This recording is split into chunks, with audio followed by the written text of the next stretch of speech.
दोस्तों, तो मेरी तरफ से आपको प्यारी सी अच्छी सी गुड मॉर्निंग। तो देखिए, इसी के साथ हम अपना जो टॉपिक है वो प्रारंभ करते हैं, ठीक है ना। तो देखिए, मैं आपको बता रही थी पिछली वीडियो में पहाड़ियों के बारे में, ठीक है ना। तो मैं क्या बता रही थी पहाड़ियों के बारे में, इसमें भी हमारा जो टॉपिक क्या था पहाड़ियाँ, तो इसमें हम अपनी पहाड़ियों के बारे में ही चर्चा करेंगे, क्योंकि हमारा जो पहाड़ियों का टॉपिक है वो अभी कंप्लीट नहीं हुआ है, ठीक है। मैं कोशिश करूंगी कि इस वीडियो में हम अपनी पहाड़ियों को कंप्लीट कर लें, ठीक है ना। तो देखिए, हम अपनी पहाड़ियों के बारे में चर्चा कर रहे थे, तो हमने कई पहाड़ियों के बारे में चर्चा कर ली है, कई जिलों की पहाड़ियों के बारे में चर्चा कर ली है। इसके बाद हम हमारे जो जयपुर जिले की, ठीक है, जयपुर जिले की पहाड़ियां हैं उनके बारे में चर्चा करेंगे, ठीक है। तो देखिए, हमारा क्या टॉपिक था, पहाड़ियां, ठीक है ना। क्या टॉपिक था, पहाड़ियां। हमने कई जिलों की पहाड़ियों के बारे में चर्चा कर ली है, जैसे उदयपुर की पहाड़ियां, राजसमंद की पहाड़ियां, जालौर की पहाड़ियां, भीलवाड़ा की पहाड़ियां, ठीक है।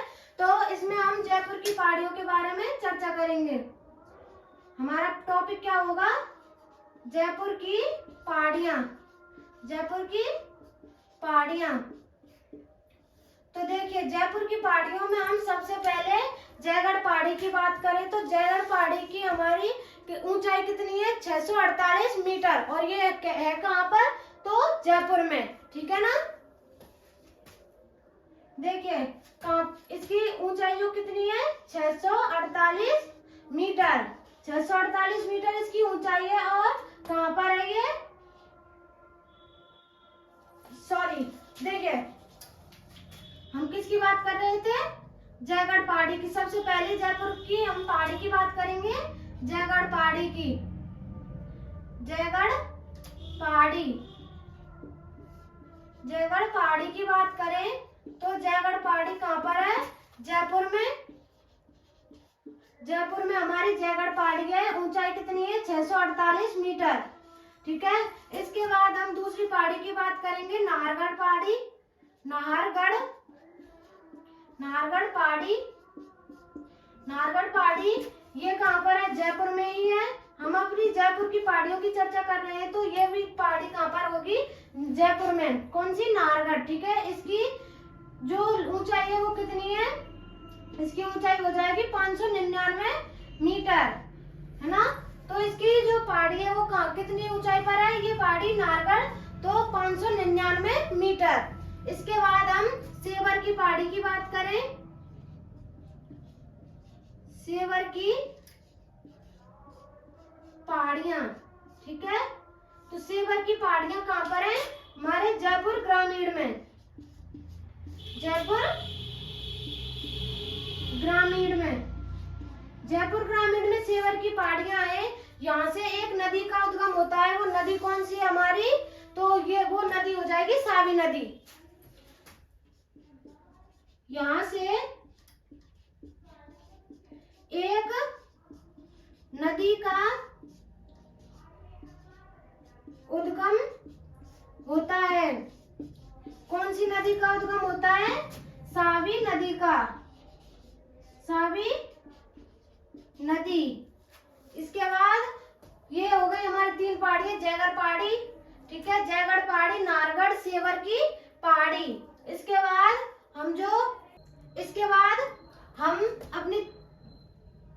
बाद हम अपनी चौथी वाली पहाड़ी की बात करें तो मनोहरपुरा की पहाड़ियां,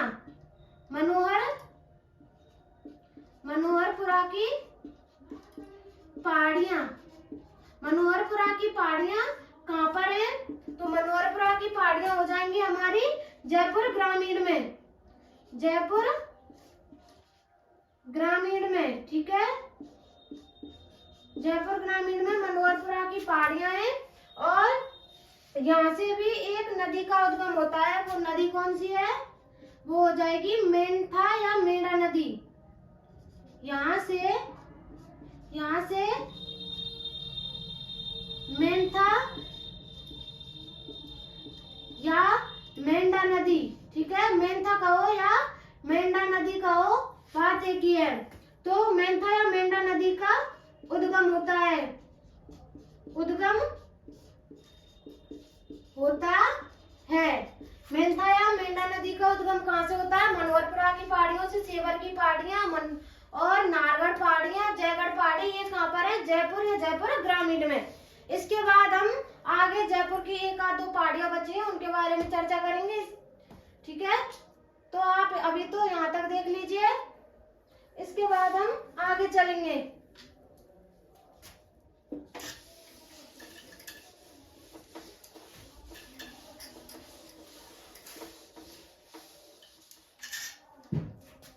देखिए, जयपुर की पहाड़ियों में हमारी एक पहाड़ी और है, वो कौन सी है? वो हो जाएगी हमारी काली खो। काली खो पहाड़ी। काली खो पहाड़ी कहाँ पर है? जयपुर में। कहाँ पर है? जयपुर में। यहाँ पर काली खो पहाड़ी है, यहीं पर मीणा जाति होती है ना, मीणा जाति का जो क्या है? केंद्र बिंदु। ठीक है, मीणा जाति का केंद्र क्या कहाँ है? तो काली खो पहाड़ी के पास। ठीक है ना। और देखिए, यहाँ यहाँ पर मीणा जाति का केंद्र है। यहाँ पर मीणा जाति का केंद्र है, कहाँ पर है? काली खो पहाड़ी पर। और देखिए, यहाँ पर ये जो काली खो पहाड़ी है, इसको काली खो नाम किसने दिया? तो इसको नाम दिया था कर्नल जेम्स टॉड ने। ठीक है, इसको काली खो नाम किसने दिया था? कर्नल जेम्स टॉड ने। Colonel James Tod. ठीक है, इसको काली खो नाम कर्नल जेम्स टॉड ने दिया। तो देखिए, काली खो कहाँ पर? हमारी जयपुर में। यहाँ पर मीणा जाति का केंद्र है, और इसको काली खो नाम किसने दिया?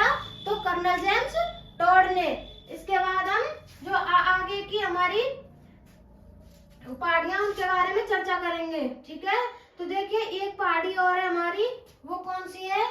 वो हो जाएगी, मैंने आपको पिछली वीडियो में भी बताया था कि बवाई पर्वत। बवाई पर्वत और बवाई पहाड़ी में मैंने आपको अंतर बता दिया था।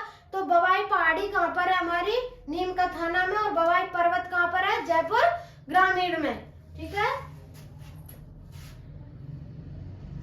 बवाई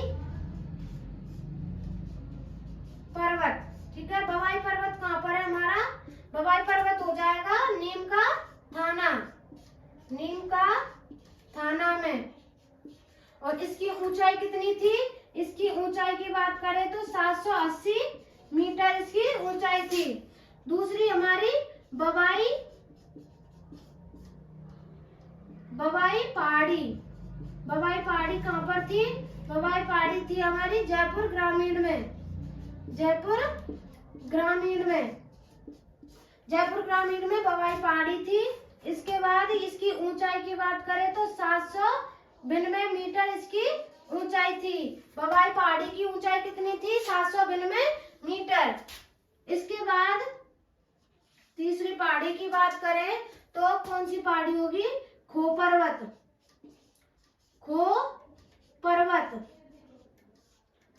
कहाँ है हमारा?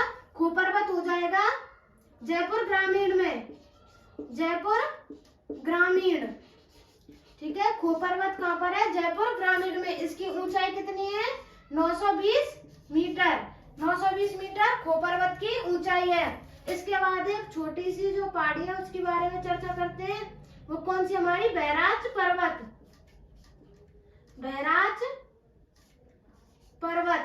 बैराज पर्वत कहाँ पर है? बैराज पर्वत हो जाएगा अलवर में। अलवर में है, और इसकी ऊंचाई कितनी है? 792 मीटर। 792 इसकी ऊंचाई है। देखिए, जयपुर ग्रामीण की और जयपुर की, अलवर की, नीम का थाना की, ठीक है, इनकी हमने चर्चा कर ली है। इसके बाद और पहाड़ियां बची, उनके बारे में चर्चा कर लेंगे। अभी तक आप यहाँ देख लीजिए, इसके बाद हम आगे चलते हैं।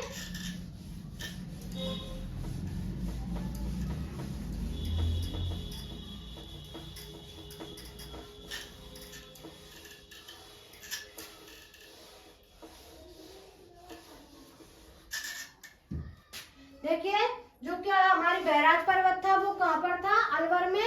उसकी ऊंचाई कितनी थी, 792 मीटर। इसके बाद एक पहाड़ी और है अलवर की, वो कौन सी है हमारी, एक पहाड़ी उदयनाथ की पहाड़ियां, उदयनाथ की पहाड़ियां। इसके बाद उदयनाथ की पहाड़ियां कहाँ पर है, अलवर में। उदयनाथ की पहाड़ियां कहाँ पर है, अलवर में। और यहाँ से उदयनाथ की पहाड़ियों से एक नदी का उद्गम होता है, वो नदी कौन सी है, रूपा रेल नदी। देखिए यहाँ से रूपा रेल नदी का उद्गम होता है, रूपा रेल नदी का उद्गम होता है कौन सी नदी का, रूपा रेल नदी का। इसके बाद हम जो हमारी छोटी मोटी पहाड़ियां उनके बारे में चर्चा कर रहे हैं। ध्यान रखना कि हमारे छठे नंबर की पहाड़ी कौन सी हो जाएगी, मानी पहाड़ी। मानी पहाड़ी कहाँ पर है, तो भरतपुर में हमारी मानी पहाड़ी है। इसके बाद हमारी दूसरी पहाड़ी की बात करें तो कौन सी हो जाएगी, देखिए उदयनाथ की पहाड़ी कहाँ पर है, अलवर में। और यहाँ से रूपालेख नदी का उद्गम होता है। मानी पहाड़ी कहाँ पर है, भरतपुर में।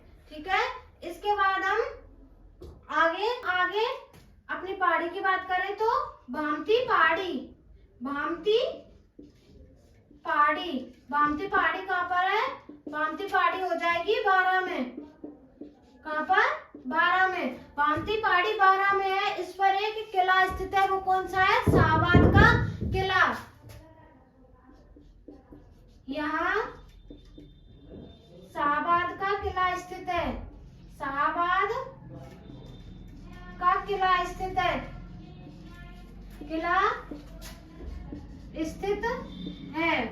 यहाँ शाहबाद का किला स्थित है। कहाँ पर स्थित है, भामती पहाड़ी पर, जो कहाँ पर है हमारी 12 में। इसके बाद हम 12 की एक और पहाड़ी की बात कर लेते हैं, तो वो कौन सी हो जाएगी, घोड़े की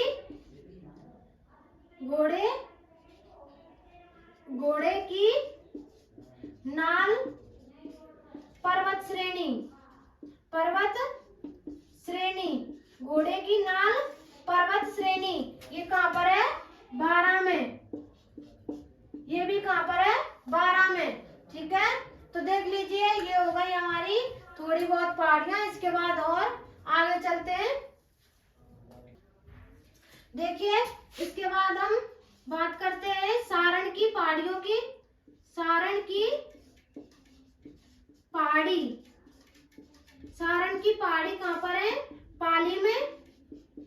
कहाँ पर है, पाली में। और यहाँ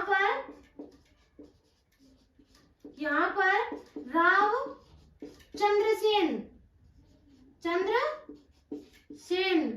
चंद्रसेन की छतरी स्थित है।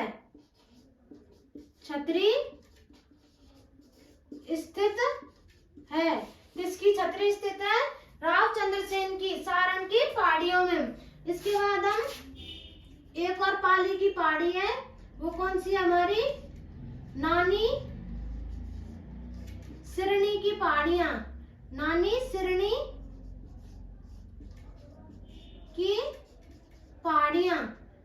सिरनी की पहाड़ियां भी कहाँ पर है, पाली में। देखिए नानी सिरनी की पहाड़ियां पाली में है और सारण की पहाड़ियां भी पाली में है। और सारण की पहाड़ियों में पर क्या स्थित है, राव चंद्रसेन की छतरी। लेकिन जो नानी सिरनी की पहाड़ियां हैं वहां पर क्या स्थित है, सोजत का किला। नानी सिरनी की पहाड़ियों पर क्या स्थित है, सोजत का किला। यहाँ पर सोजत का किला स्थित है।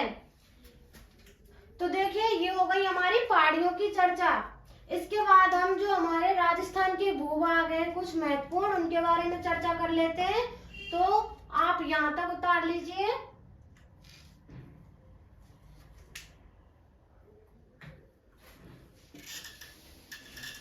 इसके बाद जो राजस्थान के महत्वपूर्ण भूभाग बचे हुए हैं उनके बारे में चर्चा कर लेंगे।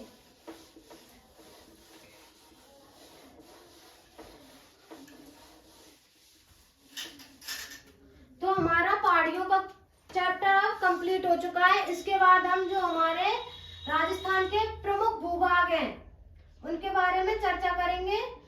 राजस्थान के प्रमुख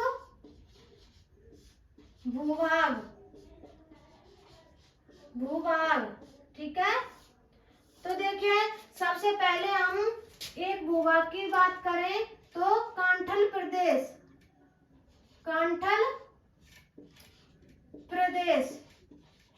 प्रदेश की बात करें तो कांठल प्रदेश कहाँ पर है? तो जो हमारा बांसवाड़ा और प्रतापगढ़ का सीमावर्ती क्षेत्र, ठीक है।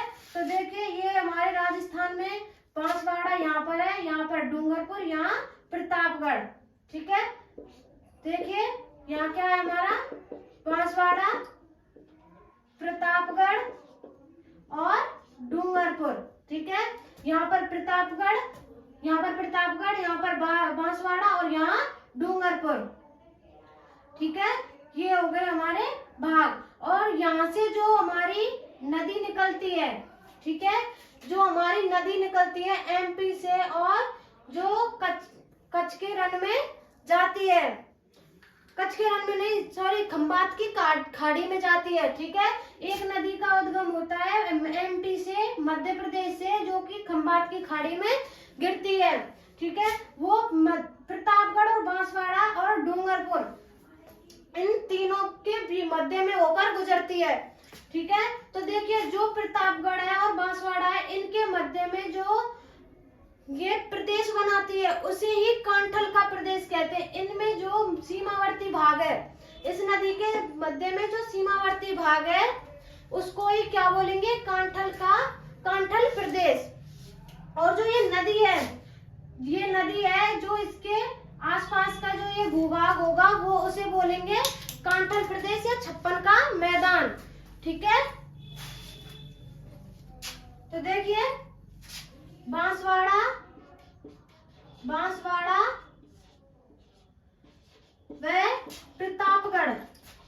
प्रतापगढ़ के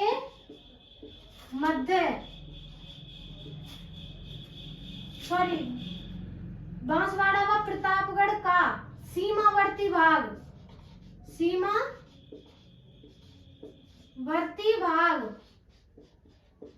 क्या कहलाता है?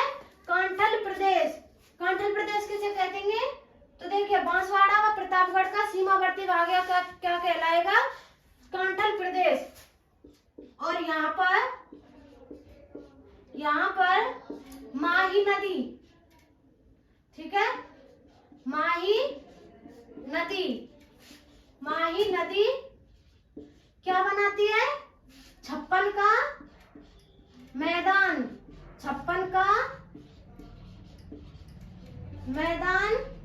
बनाती है। तो देखिए, मैंने आपको बताया था कि ये जो एमपी से प्रारंभ होकर खंबात की खाड़ी में जो नदी गिर रही है उसे क्या बोलेंगे? माही नदी, जो कि प्रतापगढ़, डूंगरपुर और बांसवाड़ा के मध्य से होकर गुजर रही है। प्रतापगढ़ व जो बांसवाड़ा है उसके मध्य में ये छप्पन का मैदान बनाती है, ठीक है। देखिए, कांठल का प्रदेश किसे बोलेंगे? बांसवाड़ा व प्रतापगढ़ का सीमावर्ती भाग कांठल प्रदेश कहलाएगा। यहाँ पर माही नदी छप्पन का मैदान बनाती है। और देखिए, अगर कांठल का जब हम संधि विच्छेद करेंगे तो क्या आएगा? देखिए, कांठ को क्या बोलेंगे हम? किनारा। कांठ से क्या बोलते हैं? किनारा। और अल का मतलब होता है आच्छादित।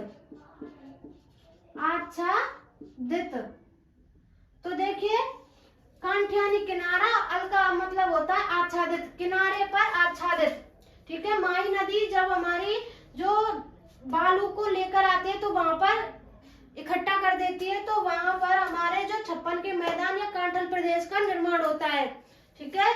इसके बाद हम दूसरे पॉइंट की बात करें तो मेवल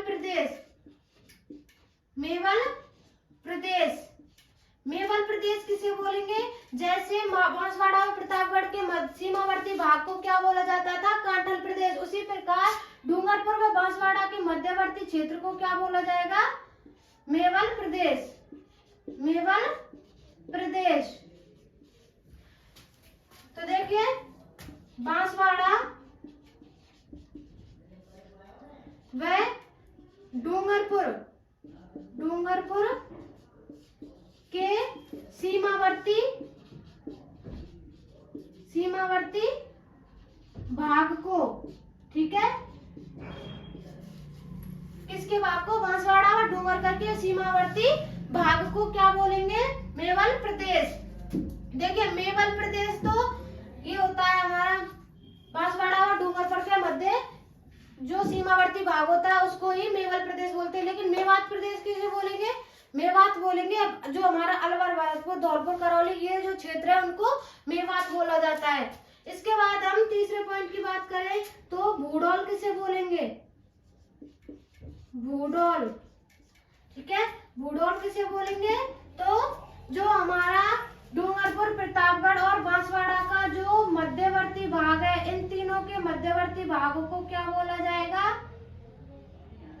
भूडोल, ठीक है। डूंगरपुर, प्रतापगढ़ और बांसवाड़ा इन तीनों के मध्य जो हमारा प्रदेश बनेगा उसे ही भूडोल प्रदेश बोलेंगे। तो बांसवाड़ा, डूंगरपुर व प्रतापगढ़ का सीमावर्ती भाग क्या कहलाता है? भूडोल, ठीक है। और एक और पॉइंट की बात करें तो ईडर प्रदेश।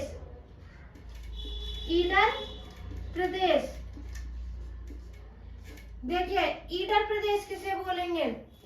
तो देखो ये हो जाएगा हमारा बांसवाड़ा, प्रतापगढ़ और डूंगरपुर। जब यहाँ पर बांसवाड़ा के मध्य से गुजरात की सीमा मिलती है, ठीक है, गुजरात और बांसवाड़ा के मध्य जो सीमावर्ती भाग बचेगा उसको ही हम ईडर प्रदेश बोलेंगे, ठीक है। देखिए बांसवाड़ा व गुजरात के सीमावर्ती भाग को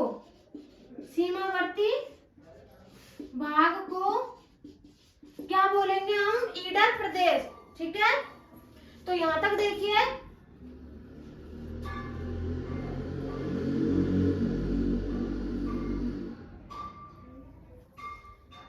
वैसे मैं आपको अच्छे से समझाने की कोशिश कर रही हूँ। आशा करती हूँ कि आपको ये समझ में आ रहा होगा। तो अपनी क्लास को यहीं पर विराम देते हैं। इसी के साथ मिलते हैं अपनी अगली क्लास में। तो अभी तक के लिए धन्यवाद।